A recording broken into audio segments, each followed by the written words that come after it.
नमस्कार दोस्तों, आज का डिक्टेशन 90 शब्द प्रति मिनट स्टार्ट होगा 5 सेकंड बाद। स्टार्ट। एक बार फिर कोरोना संक्रमण में तेजी आने से स्वाभाविक ही सरकारों एके माथे पर बाल नजर आने लगा है। इस संक्रमण को शुरू हुए 1 साल हो गया। इस पर काबू पाने के लिए शुरू में पूरे देश में पूर्णबंदी लगाई गई थी, फिर चरणबद्ध तरीके से उसे हटाया गया और जांचों और इलाज में तेजी लाई गई। लोगों को जागरूक बनाने और कोविड नियमों का कड़ाई से पालन कराने पर जोर दिया गया। इसके चलते संक्रमण की दर घटकर काफ़ी नीचे चली गई। लगने लगा कि इस विषाणु से अब निजात मिलने वाला है। पिछले महीने से इसके टीकाकरण अभियान में भी तेजी लाई गई तो यह भरोसा और मजबूत हुआ कि जल्दी ही कोरोना को जड़ से खत्म किया जा सकेगा। मगर इसकी दूसरी लहर आ गई और इसका वेग बहुत खतरनाक दिखाई दे रहा है। अब इसमें कोरोना विषाणु के कई बदले हुए रूप शामिल हो गए हैं, जो पहले वाले विषाणु की अपेक्षा अधिक खतरनाक माने जा रहे हैं। इनका संक्रमण पहले की अपेक्षा दोगुनी रफ्तार से फैल रहा है। बुधवार को 52,000 से अधिक लोग संक्रमित हुए।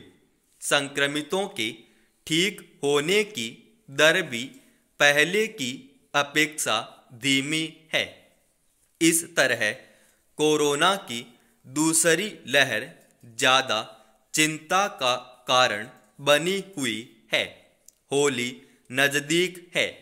कई राज्यों ने सार्वजनिक रूप से होली का त्योहार मनाने पर रोक लगा दी है। दिल्ली और दूसरी जगहों पर सार्वजनिक सभाओं, धरना प्रदर्शनों आदि पर रोक लगाने के बारे में सोचा जा रहा है। चूँकि बाजारों, सार्वजनिक वाहनों, अस्पतालों वगैरह में भीड़-भाड़ पहले की तरह जमा हो रही है, इसलिए इस लहर में संक्रमण का चक्र तोड़ना बड़ी चुनौती साबित हो रहा है। पूर्णबंदी के अनुभव कुछ अच्छे नहीं रहे। अर्थव्यवस्था पर उसकी बहुत बुरी मार पड़ी है। उसके चलते लाखों लोगों के रोजगार, नौकरियां और कारोबार छिन गए। बाजार अब तक पटरी पर नहीं लौट सका है।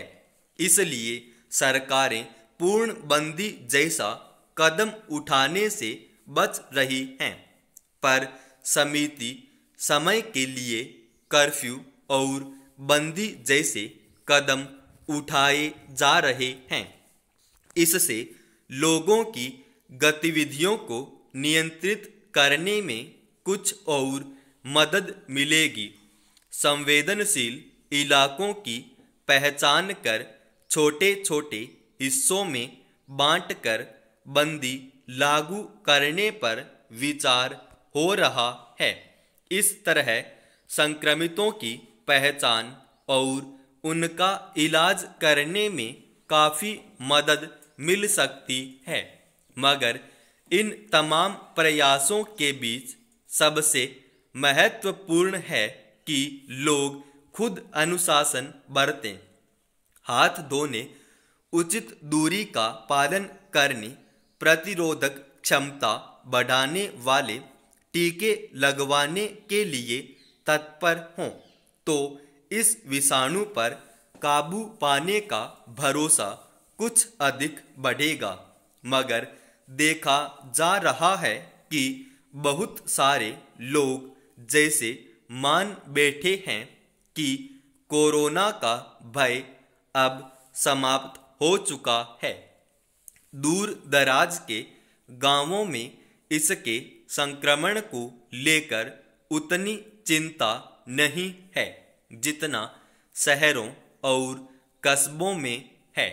शहरों की आबादी सघन होती है और सार्वजनिक वाहनों, बाजारों, दफ्तरों, अस्पतालों आदि में भीड़ को नियंत्रित करना अक्सर कठिन हो जाता है। उसमें बहुत सारे लोग ठीक तरीके से नाक मुंह ढकना तथा जरूरी नहीं समझ रहे। अब तक की महामारियों के अनुभव यही रहे हैं कि अगर लोग में जागरूकता आए और वे बीमारी से निपटने में सहयोग करें तो उस पर जल्दी काबू पा लिया जाता है। मगर कोरोना को लेकर अगर लोगों में अपेक्षित जागरूकता नहीं दिखाई दे रही है तो सरकारों को कुछ सख्त कदम उठाने ही चाहिए, नहीं तो यह दूसरी लहर अधिक नुकसान कर सकती है। समाप्त।